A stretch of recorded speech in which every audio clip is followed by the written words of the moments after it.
Olá pessoal, boa tarde. Todos me escutam? Conseguem visualizar minha tela aí?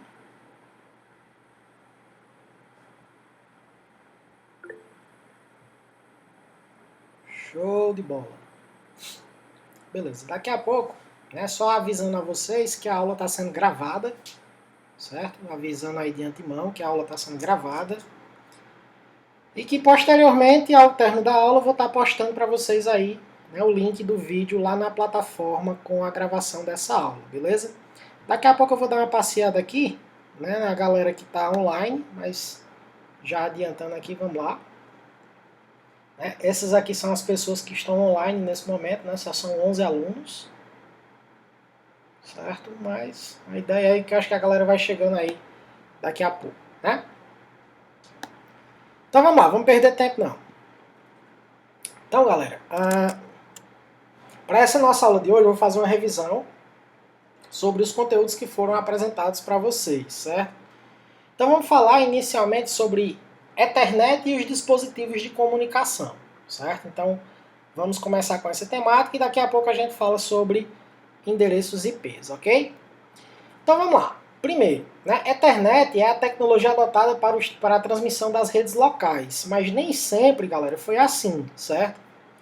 A gente chama de dispositivos Ethernet porque esse padrão foi o padrão que acabou, né, sendo aí hoje o mais utilizado, acabou se tornando padrão, né? Os equipamentos produzidos com esse padrão chamado de padrão Ethernet se familiarizaram, né, se difundiram e acabaram aí se tornando um padrão, certo?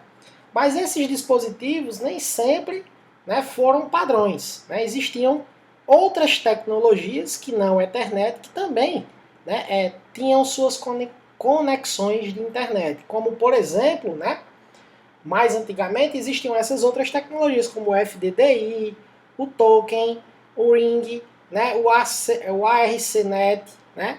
Então, são outros tipos de tecnologias similares à Ethernet, mas que seguiam outra padronização, certo? Hoje, né, a internet que nós conhecemos hoje, basicamente ela funciona toda com o padrão Ethernet, certo? Então, desta forma, existe no mercado cabos, placas de rede, switches, repetidores, hubs e outros dispositivos, e todos esses dispositivos que compõem, né, a nossa grande rede, seja uma LAN, seja uma MAN, seja a própria internet, elas seguem a padronização de dispositivos seguindo a tecnologia chamada de Ethernet, certo? Aqui mesmo no Juazeiro eu cheguei a ver, né, empresas que trabalhavam com outros tipos de internet, né, com outros tipos de tecnologias de ligação em rede, certo? Uma chamada, por exemplo, Novel, né, que antigamente era até que era utilizada aqui antigamente, né, numa empresa aqui que era uma maior distribuidora de bebidas, né, a distribuidora da Coca-Cola antigamente, a Concabel, né, eu cheguei a fazer alguma espécie de manutenção na rede lá, só que a rede lá não era a Ethernet, era outra tecnologia que era uma tecnologia chamada de Novel, certo? Como eu acabei de citar, né, essas tecnologias diferentes acabaram sucumbindo, né, e até para facilitar tudo, né, acabou se tornando o padrão Ethernet, né, o padrão a ser seguido, né, e todos os componentes acabaram seguindo essa mesma tecnologia. Então tá aí, a comunicação em redes adota a tecnologia Ethernet para as comunicações de dados, né?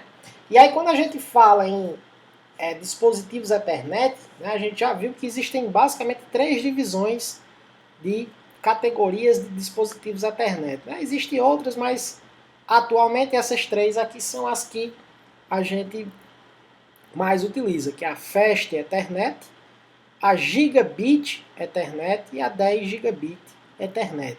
Né? Então a Fast Ethernet trabalhando aí com 100 megabits por segundo, né, a taxa de transferência.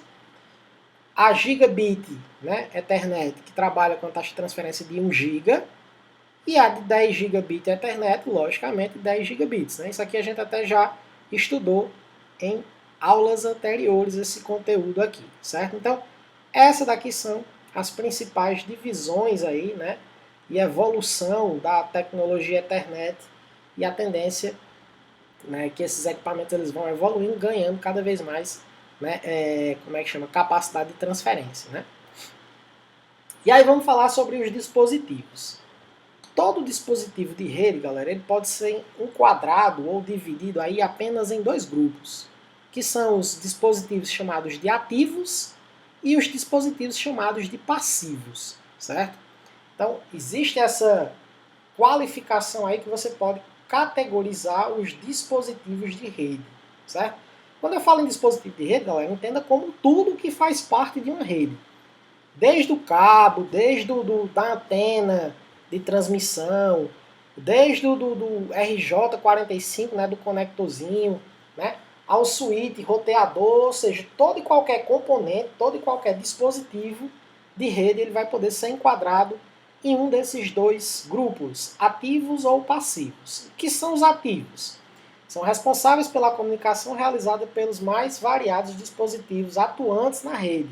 Ou seja, a principal característica de um dispositivo ativo é que ele é atuante, certo? Ou seja, ele é quem de fato executa.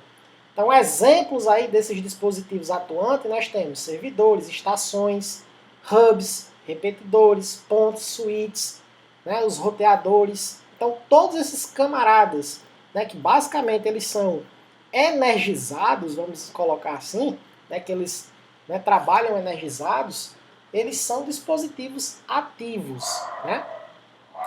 Então, eles necessitam de alimentação elétrica e realizam atividades um pouco mais complexas na maioria das vezes. Então, essa é a característica de dispositivos ativos. Já os nossos dispositivos passivos, né, garantem o transporte através do meio físico. Então, exemplos aí, ó, as antenas, né, antenas de transmissão de dados. Né, para quem sabe aonde há a BrisaNet, né, aqui no Juazeiro do Norte, vocês já devem ter visto que lá na Brisa tem uma porrada de antena dessa, só que até maiores do que essa, né? Então, as antenas são dispositivos que são passivos. Os nossos conectores RJ45, RJ11, os cabos, né, de transferências, as fibras óticas são dispositivos passivos. Então, são denominados passivos, pois não necessitam de uma alimentação elétrica e não realizam nenhum tipo de trabalho mais complexo, né? Não trabalhos mais aprimorados.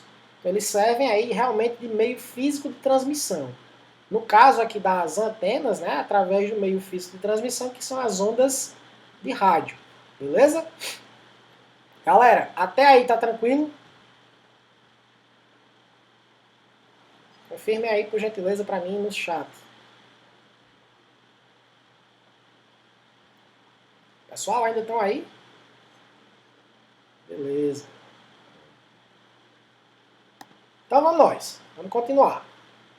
Então, ó, assim, esse conjunto formado pelos componentes, né, passivos e ativos é que possibilita a comunicação realizada pelas redes, né? Sejam elas aí LANs, MANs, WAN, PAN, né? Logo, eles devem adotar uma tecnologia em comum, que no caso a tecnologia em comum aqui em questão é a Ethernet, certo? De modo a possibilitar a comunicação de rede. Então entenda aqui esses dispositivos Ethernet, né, como sendo uma padronização de como esses componentes vão interligar. Então, por exemplo, hoje, né, independente do fabricante de placa de rede, por exemplo, ele vai seguir a padronização Ethernet. Porque eu quero que existia antigamente. Um fabricante fazia de um jeito, o outro fabricante fazia de outro, o outro fabricante fazia de outro.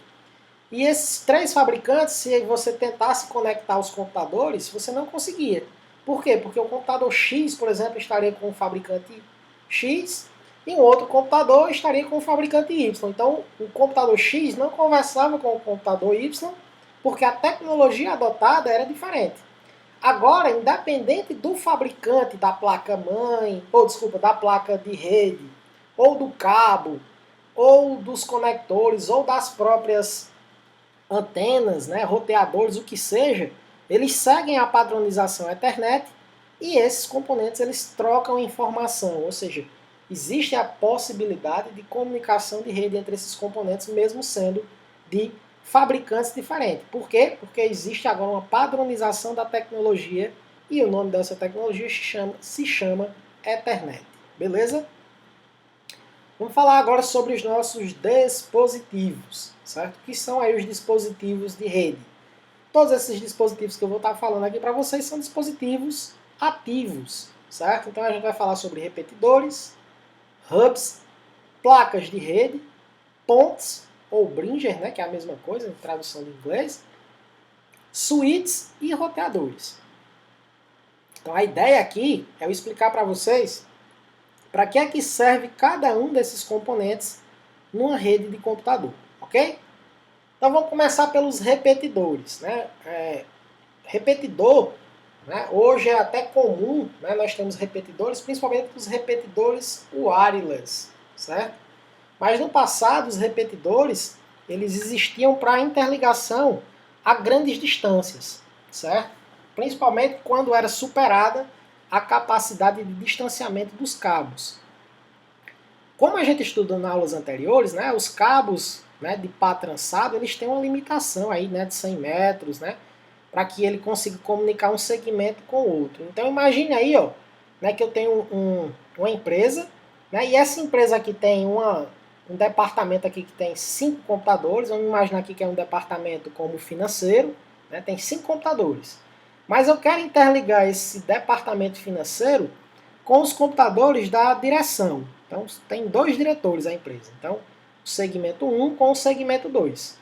Só que a distância dos computadores da direção lá para o financeiro são, sei lá, vamos botar aqui, 180 metros de distância. Né? De onde é o financeiro para onde é o departamento lá dos diretores. Então, se eu ligasse um cabo aqui nesse centralizador até esse outro lado aqui, o que era que ia acontecer? Como a distância entre esse centralizador até esse outro é muito distante, a informação ela iria se perder. Por quê? Porque o cabo ele supera os 100 metros, ou seja, a impedância do cabo iria impedir que as informações que são enviadas de um lado chegassem ao outro, ou vice-versa. As informações se perderiam no cabo. Tendo isso como exemplo, a ideia, né, para que você consiga resolver esse problema é colocar um repetidor no meio do caminho.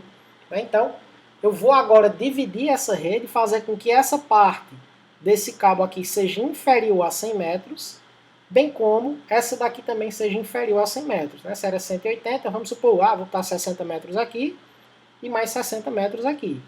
Então, esse repetidor, o que é que ele vai fazer? Ele vai amplificar o sinal e vai possibilitar, né, que você aumente as distâncias de ligação entre os dois segmentos. Então a informação que sai daqui agora facilmente vai conseguir chegar até aqui sem ter perca de informação no caminho.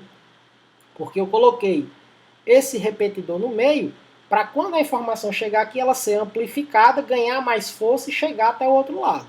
Porque se eu fizesse isso direto, a informação não conseguiria chegar. Pergunto, conseguiram entender aí o que é um repetidor? Alguma dúvida sobre repetidor, galera?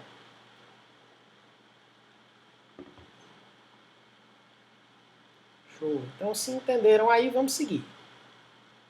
Então, hoje, né, é bem comum nós termos o uso de repetidores, em especial para redes wireless, né? Onde o sinal ele vai se perdendo ao longo do tempo e quando ele chega no repetidor, ele ganha força novamente e é amplificado mais para frente, né? Então isso a gente acaba utilizando aí como repetidores, né? Tem alguns aí que são bem simples, né? Que a gente só liga na tomada, né? Faz a configuração e ele amplifica o sinal. Por exemplo, para pegar, o meu roteador da BrisaNet, vamos dizer assim, é na sala. Mas lá no meu quarto não pega, porque o sinal já chega lá muito fraco, né? Então o meu quarto é lá no final da casa e a sala é no início da casa. Como é que eu faço? Então você deve colocar um repetidor no meio do caminho, né, para poder amplificar esse sinal e chegar até o seu quarto, ok? Isso é bastante comum, né? As empresas que trabalham com onda de rádio funcionam dessa forma. Nossos celulares, né, a banda, né, chamada aí de 3G, 4G, funcionam dessa forma também, né? As informações dos nossos celulares funcionam dessa forma. No passado, as TVs também funcionavam dessa forma, inclusive uma das coisas que era bastante utilizado, a questão de repetidores, era para vencer barreiras. Então, por exemplo, eu quero me comunicar com alguém que está, né, lá atrás da coluna do horto, né, da colina do horto. Então, eu tenho um amigo meu, né, que está lá, um computador que está lá por trás da colina do horto. E eu estou aqui no centro da cidade. Então, para eu vencer essa barreira, né, que é a colina do horto, aqui no nosso exemplo, eu tenho que mandar essa informação para uma antena que está em cima da colina e essa informação vir para baixo. Tá vendo? Ele vai mandar a informação para cá e vai replicar para cá, vencendo essa barreira física que é, no caso aqui, a colina do horto, como eu falei, né? Só a título de exemplo. Beleza? Então, é também, né, um exemplo aí de aplicabilidade, né, dos nossos repetidores wireless. A BaidNet, né, a Mob Telecom, que ainda são algumas empresas que trabalham com, como é que chama, com a Mob Telecom, tem outra aqui também, né, a CaririNet, né, a Link Cariri, elas trabalham ainda com internet via rádio. E elas possuem, justamente lá na colina do horto, elas possuem antenas, né, para você apontar a sua antena de internet para lá para poder pegar o sinal de internet. Então tá aí, né? O exemplo que eu dei justamente, ó, dos repetidores wireless, tá vendo? Então o meu sinal ele só chega até aqui, mas eu tenho um computador que está lá no quarto. Então eu coloco aqui, ó, um expansor, né, um repetidor wireless. Ele vai se conectar a esse rádio, vai pegar o sinal e vai amplificar até chegar aonde você precisa. Beleza, vamos falar agora sobre outro dispositivo, que é o chamado de hubs, certo? Os hubs também é um dispositivo ativo e ele é um concentrador de ligação, né? Esse camarada aqui, ele funciona, a ideia dele é interligar como se você interligasse vários cabos. Né? No caso aqui, eu estou interligando computadores, né, possibilitando a troca de informação. Mas o hub, galera, funciona como se eu estivesse ligando, juntando todos os cabos numa única rede. Ou seja, é como se eu estivesse ligando, né, o cabo, por exemplo, aqui do 1 com o 2, fazendo a junção dos fios. Do 2 com o 3, a junção dos fios. Ou seja, basicamente ele funciona como uma espécie de adaptador. Aqueles T que a gente chama comumente, né? Que na tomada você liga numa tomada e tem 3 saídas. É a mesma coisa, certo? O hub, ele funciona genericamente aí como um concentrador de fato, né? Ele só faz interligar os cabos. Então, o hub ele vai trabalhar na camada do modelo OSI, né? Aquele modelo de representação, na camada física, certo? Ou seja, a única coisa que ele faz é interligar os cabos. Ele não faz nenhuma verificação de quem está mandando informação para quem. A única coisa que ele faz é ligação física. Detalhe, pessoal, as redes mais antigas, né, até o surgimento de outros equipamentos mais modernos, eram todos interligados com esse tipo de concentrador, né, com os hubs. E o que era que acontecia? Se eu mando informação aqui, vou voltar aqui à imagem, né, eu tenho um computador ligado aqui na porta 1, tem outro na porta 2, outro na porta 3 e outro na porta 4. Então tem 4 computadores ligados. E eu quero mandar uma informação do computador que está na porta 1 para o da porta 4. Essa informação que sai do 1 passa por todas as portas, ou seja, ela é replicada, né? A informação que sai do 1 é replicada para o 2, para o 3 e para o 4. Certo? Então o hub ele não é um equipamento eficiente em termos de interconexão de equipamentos de rede. Por quê? Porque ele só faz a junção na camada física, basicamente junta os cabos. Esse é o papel dele. Então, tá aqui, né? Um exemplozinho é justamente isso, né? Se eu mandar a informação aqui de um computador X, né, para um computador Y, na hora que essa informação chegar no hub, ele vai mandar essa informação para todo mundo, né? Aquela tipo de comunicação que a gente chama de broadcast, né? Manda para todo mundo. Ele chegou aqui, ele replica para todo mundo, né? O que torna também a rede, de certa forma, insegura, né? Outra coisa que acontece com os hubs facilmente é a inundação de informações duplicadas. Imagine aí a troca de informação frenética aqui entre todos os computadores. Então todo mundo está recebendo as informações de todo mundo, ou seja, está gerando uma porrada de conflitos, né, de informação indo para um lado e para o outro de forma desnecessária. Agora imagine isso daí quando você cascateia hubs. O que é cascatear hubs? Imagina aqui ó, que essa rede aqui, por exemplo, né, esse primeiro hub, ele só tem a capacidade de ligar 5 componentes. E esse daqui de baixo, de mais 5 componentes. Né? Então, mas eu quero ter uma rede com 10 computadores. Como era que eu fazia? Com 9 computadores. Como era que eu fazia? Eu tinha que, na realidade não dava, né? Com 10 não. Aqui no caso teria que ser com 8. Eu tinha que interligar 2 computadores, ou 2 hubs, né? E aí iriam sobrar 8 portas, né? 4 em cima e 4 embaixo. Então aqui eu ligaria 4 computadores e aqui mais 4 computadores. Ou seja, daria para ligar 8 computadores.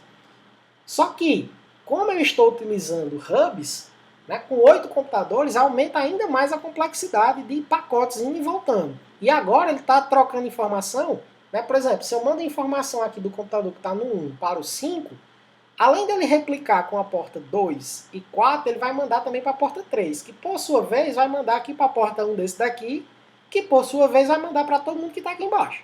Ou seja, quanto mais computadores eu tinha utilizando esse formato, né, esse equipamento de hubs, a rede ficava mais pesada cada vez mais. Por quê? Porque todo mundo que troca informação iria trocar informações. Existe uma diferença entre o empilhamento, porque o empilhamento utiliza uma porta específica nas portas dos nossos hubs, que é a UP-Link, que essa porta UP-Link aqui era a porta específica para você juntar os hubs, certo? Mas nem todo hub tinha essa possibilidade, né? Não tinha essa porta. Então, né, para evitar isso daqui, por exemplo, se a informação vai sair da porta 1 para a porta 5, quando eu utilizo o empilhamento com a porta UTP-Link, né, o P-Link, as informações ela não desceria, né, porque eu estou interligando os dois hubs através da porta UP-Link. Né? Então, dessa forma aqui, né, até nos equipamentos da Cisco, eles possuem essa porta para evitar a quantidade de informações indo e voltando nos equipamentos, certo? Então, se eu mando de um computador 1 para o computador 2 aqui, a informação não desce quando eu faço a ligação pela porta UP-Link, ou seja, pela porta específica, certo?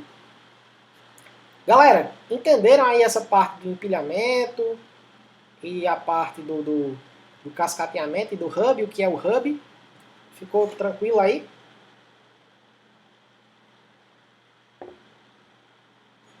Show. Vamos seguir aqui então. Vamos falar agora sobre placas de rede. As placas de rede, galera, são aí as placas, né, que os computadores, os notebooks possuem, né, hoje também os nossos celulares possuem essas placas de rede. Vários dispositivos hoje possuem, né, Smart TVs, né, algumas até geladeiras possuem, né, tudo aquilo que se conecta hoje na internet possui uma placa de rede, certo? Então, essa placa de rede é o que permite os nossos computadores se conectarem a uma rede, certo? Então, deixa eu adiantar aqui, né? Logicamente que a gente está falando de placa de rede, mas pode ser uma placa de rede que utiliza cabo RJ45, pode ser uma interface card, né, que utiliza rede wireless, pode ser a própria placa wireless do seu notebook ou do seu celular ou da sua Smart TV, certo? Então eu estou generalizando aqui o termo placa de rede nesse sentido, ok? Então, a placa de rede, galera, ela trabalha com endereços MAC, certo? Então, quando vocês já devem ter ouvido falar sobre o que é, né, o caso do endereço MAC, é o Media Access Control, certo? Cada placa de rede, né, cada componente desse de rede, seja wireless, seja, né, via fibra ótica, seja wireless, eles possuem um endereço MAC que é único para eles e que eles ganham quando são fabricados. Então, quando esse equipamento ele é fabricado, ele ganha esse endereço MAC, certo? Esse endereço é um endereço físico, possui 48 bits e ele é gravado numa memória ROM pelo próprio fabricante, certo? Então, esse endereço aqui, né? Aqui, ó. Presente em todas as qualquer placas de rede, seja placa de expansão, cartão de memória, laptops, sem fio, etc. O MAC é implantado na camada de enlace dos dados do modelo OSI. Exemplo aqui do endereço MAC é justamente esse. Se eu não estou enganado, os dois primeiros octetos aqui desse endereço MAC, né, esses dois primeiros números aqui, ó, representam o modelo do fabricante, representam a informação do fabricante. Os outros dois representam o modelo. E os últimos dois representam a numeração específica daquela placa, certo? Então tem uma certa lógica a ser seguida por esse endereço MAC. Logicamente, galera, que na camada do sistema operacional a gente até consegue, vamos dizer assim, burlar esse endereço MAC.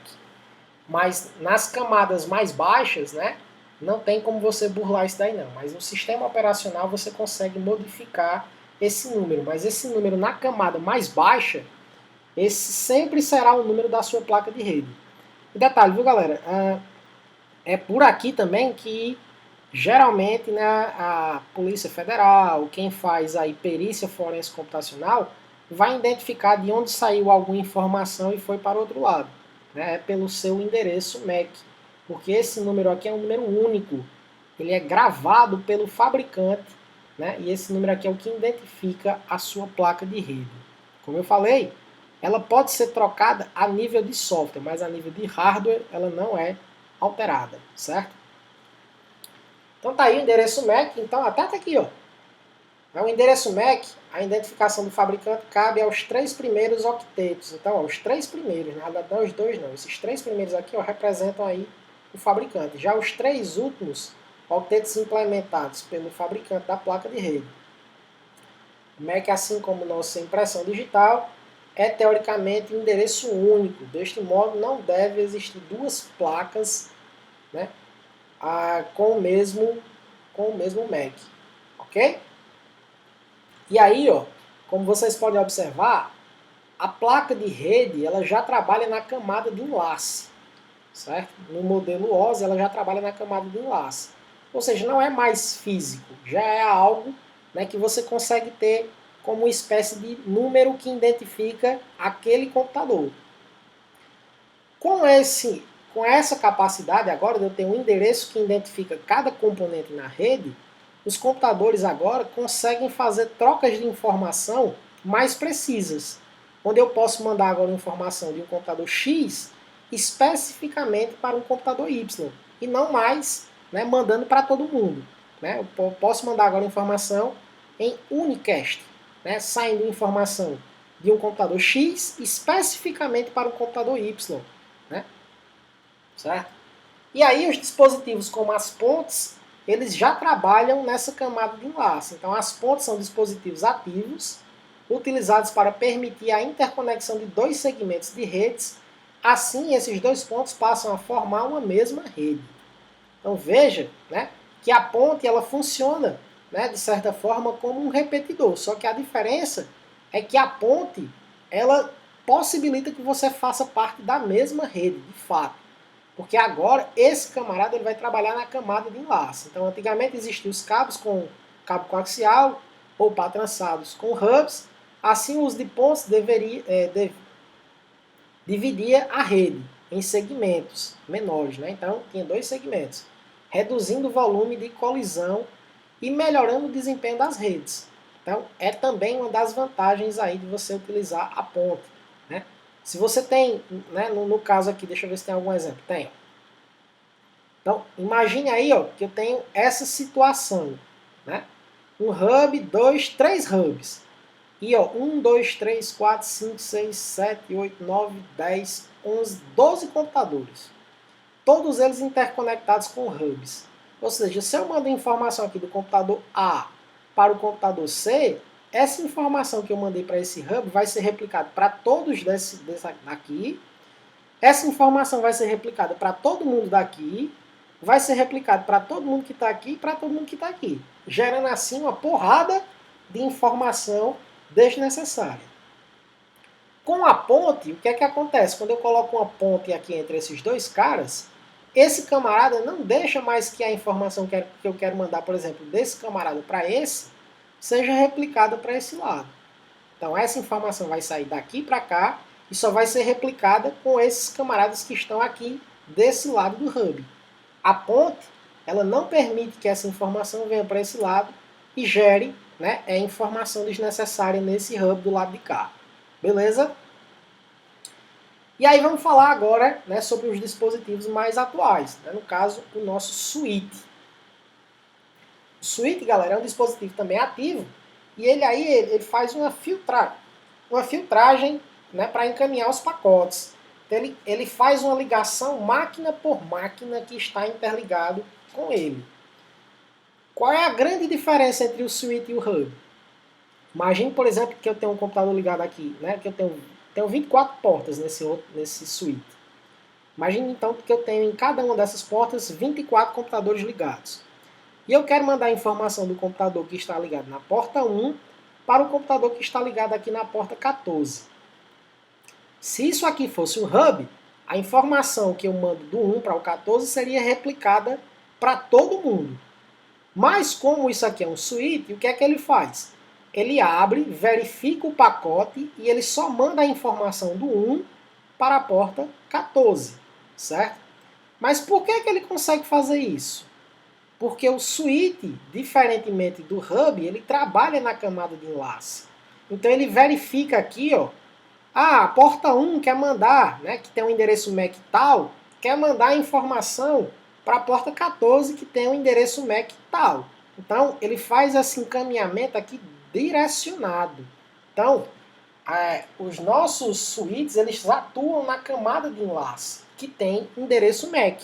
Então, dessa forma, evita-se aí a quantidade de informações em duplicidade. Duplicidade não, né? Em excesso, né? Não seria nem duplicidade, porque se fosse o hub, ele replicava aqui para todo mundo. Como é um switch, ele manda a informação do dispositivo específico para o dispositivo específico, certo? Então o switch, ele analisa o encaminhamento e encaminha os pacotes da máquina da origem, analisando aí o endereço MAC da placa de rede do computador de origem para o computador de destino, analisando o MAC da placa de rede do computador de destino. Isso é possível graças ao fato do switch atuar na camada de enlace, né? Então ele pega o endereço, né, de cada componente que está ligando e ele faz isso. Detalhe, galera, você pode se perguntar, mas professor, como é que o switch sabe qual é o endereço MAC daquele componente? Vocês já devem ter observado que quando você liga um cabo, né, num switch, e quando você liga um cabo no seu computador, ele fica com aquelas luzes piscando. É porque o switch, ele tem uma tabela. Em cada porta dele, ele cria uma tabela. E essa tabelinha, né, ele vai atualizando de poucos em poucos segundos ele faz uma atualização. Então se eu desligar um cabo, né, trocar o computador da porta 1 para a porta 2 e da porta 2 para a porta 1, em poucos segundos ele vai atualizar a tabela dele e vai saber qual é o computador que está no 4, no 2 e qual é o computador que está no 1. Beleza? Então, ele vai fazendo essa atualização constantemente, né, através, né, de uns pacotes específicos que ele fica fazendo a verificação, né, de qual computador está ligado em qual porta. Galera, entendido aí a diferença entre switches, roteadores e para que servem os switches aí?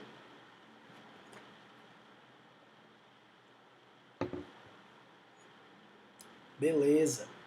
Então, logicamente, deu para entender que switch é bem melhor do que roteador, né? Os switches, eles dão aí, né, às nossas LANs e às nossas redes, né, uma capacidade muito maior de transmissão de dados sem gerar, né, várias retransmissões desnecessárias. Beleza, vamos falar agora sobre roteadores.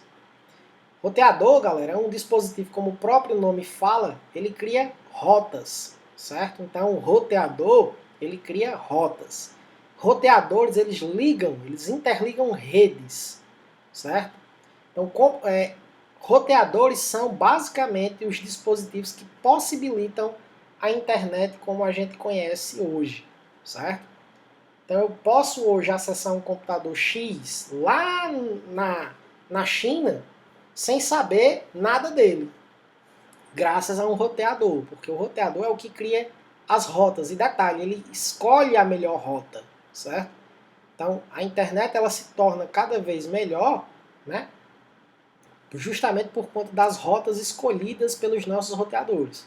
Por exemplo, quando você acessa aí um site como o site Miséria, né, que está hospedado, por exemplo, na Flórida, isso depois eu vou provar para vocês que o site Miséria está hospedado lá, certo? Porque existem alguns aplicativos que mostram onde é que o site está hospedado.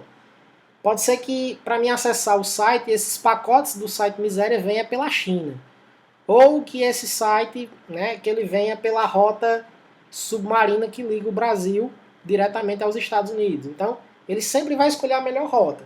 Mas o cara pergunta, oxe, professor, que diabo é que ele vai dar um giro lá na China para poder ir nos Estados Unidos? É porque pode ser que a rota que faça a ligação entre Brasil e Estados Unidos esteja muito congestionada. Então ele pode fazer, né, automaticamente escolher uma outra rota mais rápida para você acessar. Então, nem sempre geograficamente é a melhor rota. A melhor rota que o roteador escolhe geralmente é baseada em quantidades, né, de respostas hábeis pelas suas rotas. Então, são capazes aí de escolher a melhor rota por onde os pacotes serão enviados de uma rede a outra. Então, lembrando, para que é que servem os roteadores? Para interligar redes diferentes. Então, se eu tenho uma rede, vamos supor, eu tenho uma rede aqui da empresa Magazine Luiza, e eu quero interligar essa rede com outra rede, né, que é a da Americanas. Então, eu vou ter que fazer a conexão através de roteadores para fazer essa ligação, que é como a internet funciona, certo? A rede, galera, né, os roteadores, né, eles já trabalham numa camada um pouquinho mais acima, que é a camada de rede, certo?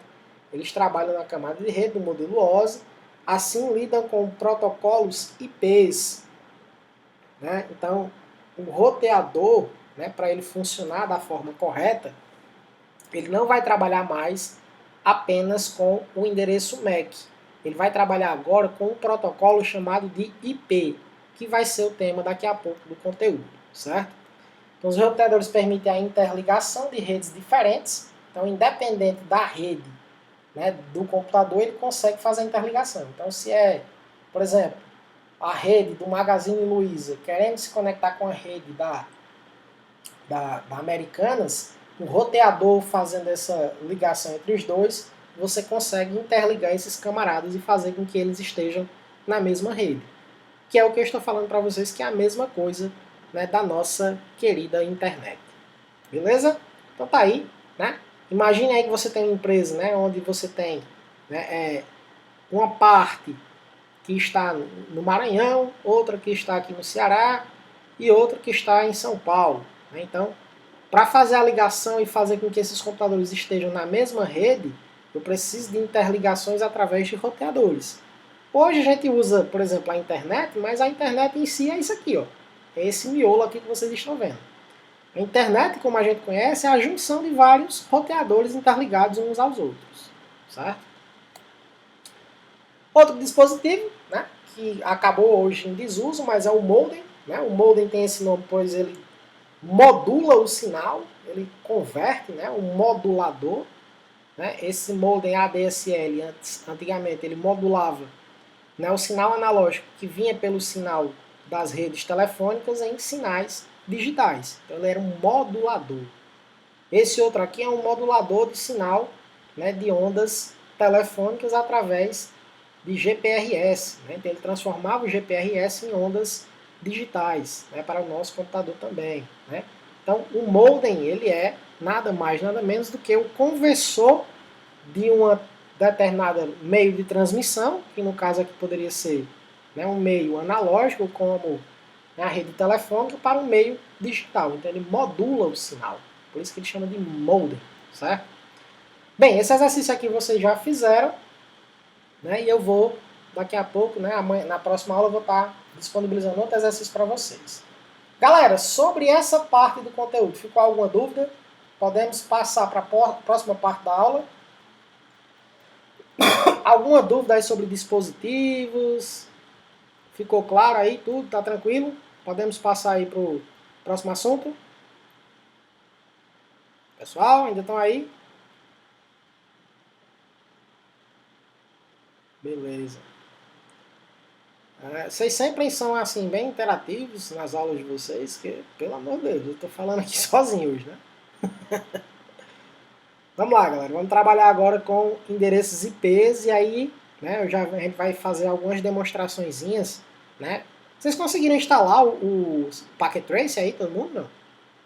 Eu vou fazer uma demonstraçãozinha já como é que a gente trabalha com endereços IPs utilizando o nosso Packet Trace hoje, certo? Então vamos lá, vamos falar sobre endereços IPs. Como a gente viu, né, aqui, ó, quando a gente mostrou para vocês aqui o roteador, né, o endereço IP ele vai trabalhar na camada de rede do modelo OSI, certo?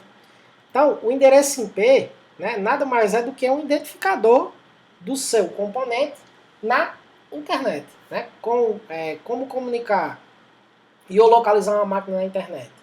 Todo hospedeiro tem um endereço exclusivo. O endereço IP na versão 4, que é atualmente o mais utilizado, é um número de 32 bits. Então você está acostumado, por exemplo, a acessar a internet utilizando www.algumacoisa.com.br ou só .com, né? Isso daqui a gente chama de URL, certo? Ou www.miseria.com.br. Porém, na verdade, esse nome está referenciando a um endereço IP. Né? Na realidade, isso daqui é porque, imagine aí você ter que acessar um site, em vez de você acessar www.google.com, você tem que acessar 172.7.9.45.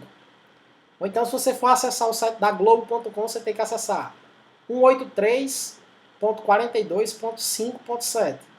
Então, ficaria muito difícil de você decorar o endereço de um site. Então, é mais fácil e mais mnemônio para o ser humano lembrar de um nome do que de um número. Então, vamos citar aqui, eu vou fazer um exemplo aqui com o endereço IP. Deixa eu abrir aqui o Google. Vamos supor, quero acessar o site da Globo, né? Eu faço assim, www.globo.com, né? Só que aqui eu estou utilizando a URL, certo? Só que o que acontece? Quando eu coloco esse endereço de URL aqui no nosso web browser, essa informação vai para a nossa internet e pergunta, ei galera, quem é o IP de globo.com?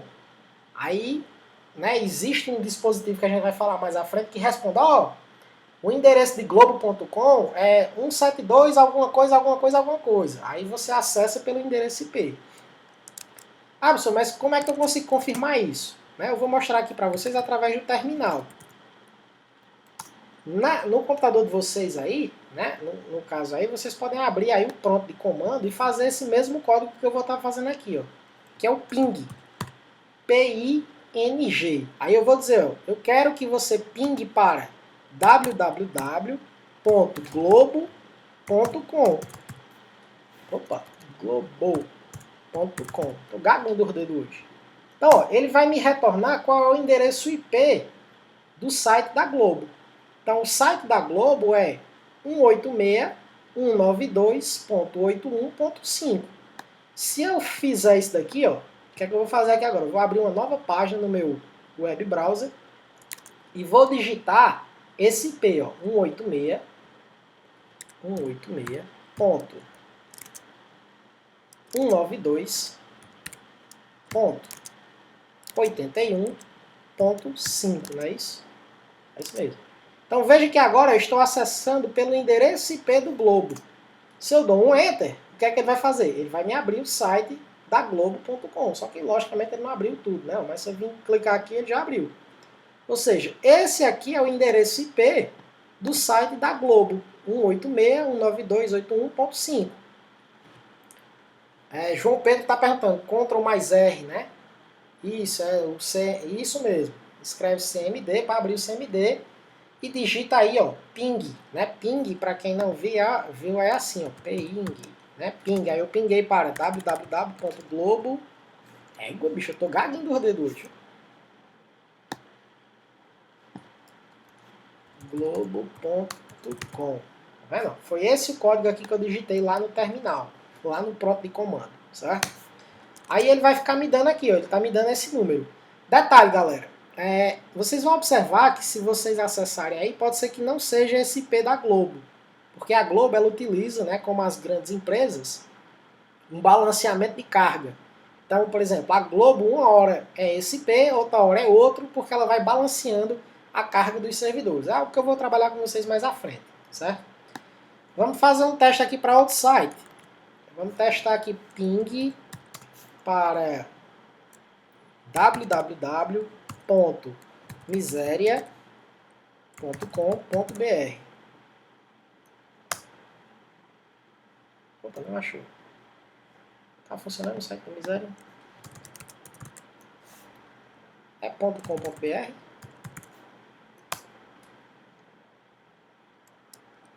É .com.br. Foi. Ai, miséria. Miséria. Tô dizendo que eu tô gaguinho dos dedos hoje? Miséria.com.br. Não, vou dar um ping aqui, ó, para www.miseria.com.br. Qual o endereço IP que ele está me retornando? 201. Aí eu vou acessar aqui agora. 201.